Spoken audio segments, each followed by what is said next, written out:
Okay, to graph this, let's start by finding the vertex. The x-coordinate of the vertex is negative b divided by 2a, which in this case is negative 8, divided by 2 times negative 2. The negatives cancel, and 4 goes into 8 twice. So the x-coordinate of the vertex is 2. And to find the y-coordinate of the vertex, we simply substitute the x-coordinate into the function. So it's f of 2, which is negative 2 times 2 squared, plus 8 times 2 minus 3, which is negative 8, plus 16 minus 3, which is 8 minus 3, which is 5. So the y-coordinate of the vertex is 5. The x-coordinate of the vertex is 2, so we know the vertex. By the way, x equals 2 is also the equation of the axis of symmetry of this parabola. In any case, we found the vertex.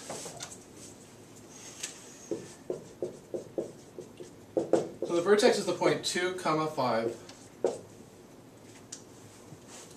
Next, let's find the y-intercept.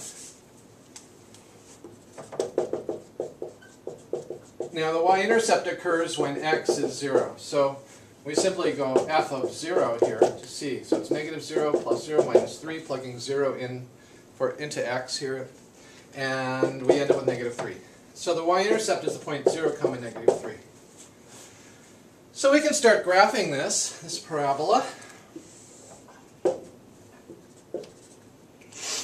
First of all, the vertex is at 2, 5. So if I go over 2, I have to go up 1, 2, 3, 4, 5.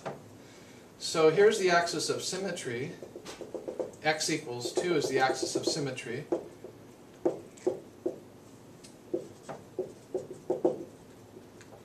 And the vertex is up here.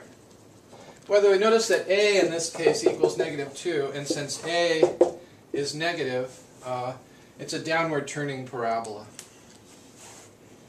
So okay, we found the vertex. The y-intercept is at 0, negative 3, so negative 1, negative 2, negative 3 is about here. So we have 2 points on the parabola so far.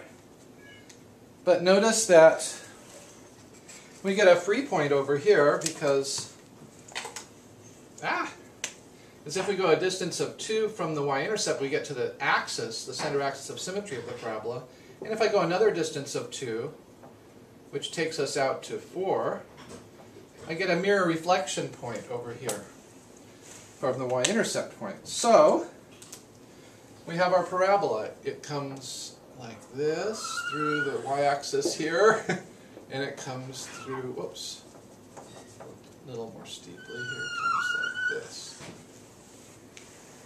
So there's a graph of this parabola. Should make this a little bit clearer. Hang on.